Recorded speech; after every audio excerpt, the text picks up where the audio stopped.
Welcome, everyone. It is a great pleasure, great honour to just give you a few of my thoughts relating to ministering to our overseas workers and my experiences here in the Wakatipu.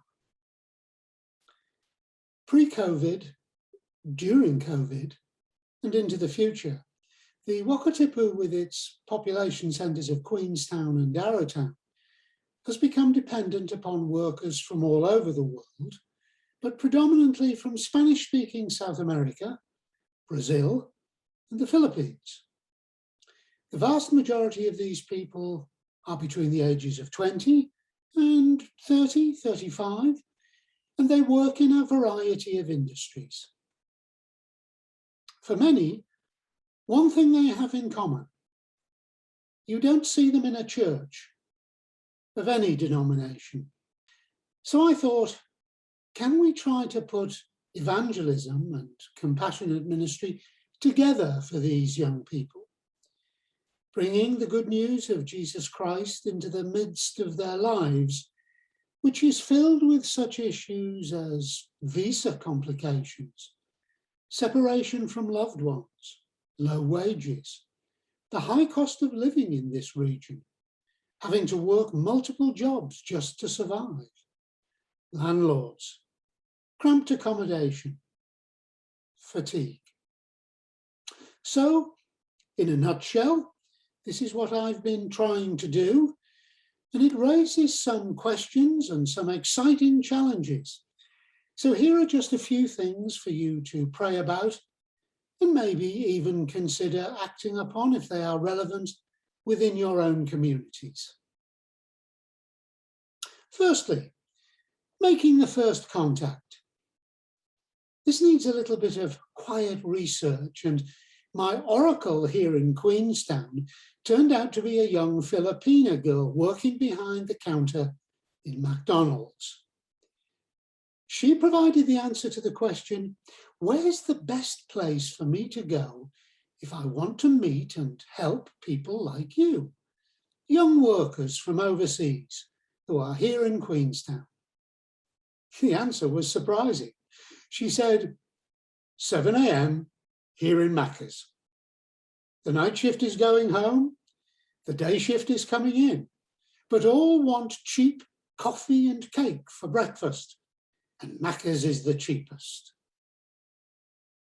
So I started turning up at Macca's, sitting at a table with my clerical collar on, sipping my coffee and eating my muffin and reading the paper, smiling, nodding and saying good morning as folks came, bought and left. Gradually, the smiles and greetings became ever more reciprocated, and sometimes they actually got in first, but there was never any pressure from me. No pressure, but contact made. I've come to call this MBSA, Ministry by Sitting Around. Number 2, patience and listening. It took a while, almost 5 weeks in fact, but eventually someone bucked up the courage to come and sit with me because they wanted to talk. That chat, as is so often the case, was far more about providing a listening ear than it was about trying to provide answers into a delicate situation. This ministry has all gone from there, and now I rarely sit alone in Macca's. I always try to go with the flow of the people who are sharing the tables, rather than with me trying to lead a discussion. Number 3, language and culture. This has been a fascinating learning experience for me. These young people bring to the table the richness of their languages and cultures, and it's fascinating. And I have to say, at times, it's been a little embarrassing to see the reverence and the respect with which they speak and act around a priest that they have come to know. A major leap forward came when I decided to try and revive my Spanish, which has been dormant for some 40 years. And these people became my teachers. The laughter that my stumbles generate is quite something. Barrier gone. Number 4, disaffiliation. You see, it's not all laughter and coffee and cake with these iGen folks. The generation of people raised on iPads and iPhones, they have some tough questions that we can't avoid. Many of the questions they raise also give us an insight into their disaffiliation with church. It's a complex issue, but here are some things which we, as groups, have wrestled with. A lack of belief in religious teaching and a perceived conflict between science and religion.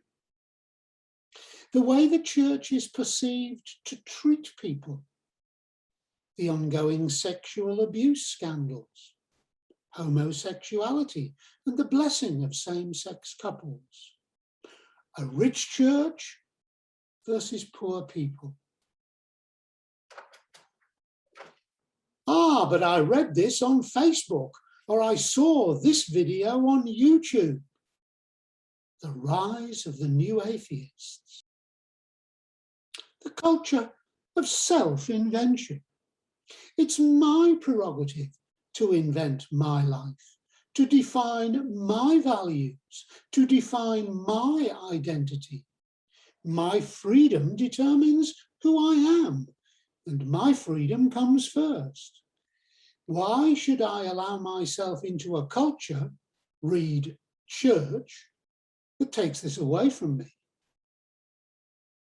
You know, it was a great eye-opener for me to hear young people from such separate countries and cultures as, for example, Argentina, Canada, Scotland, the Philippines, saying basically the same thing.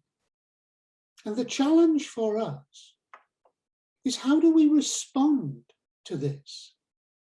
How do we minister and show grace and the love of Christ into this?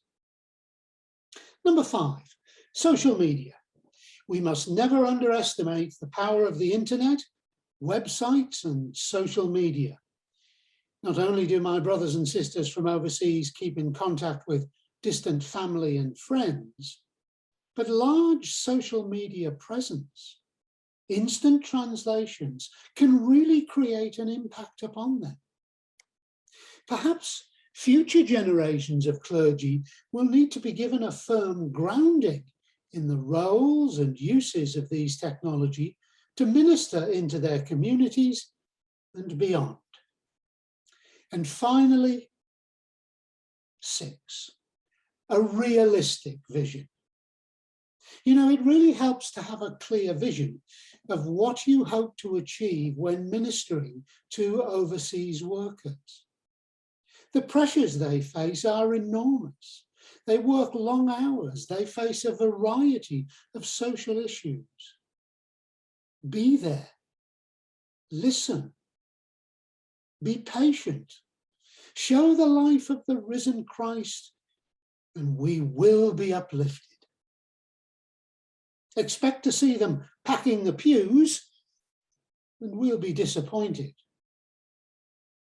Well, they might be just trying to grab some sleep, or they might have signed up to work another shift just to pay the rent. May I finish with a quote from Leviticus. It's chapter 19, verses 33 and 34. When a stranger sojourns with you in your land, you shall not do him wrong. You shall treat the stranger who sojourns with you as the native among you, and you shall love him as yourself. May God strengthen, guide, and bless you all.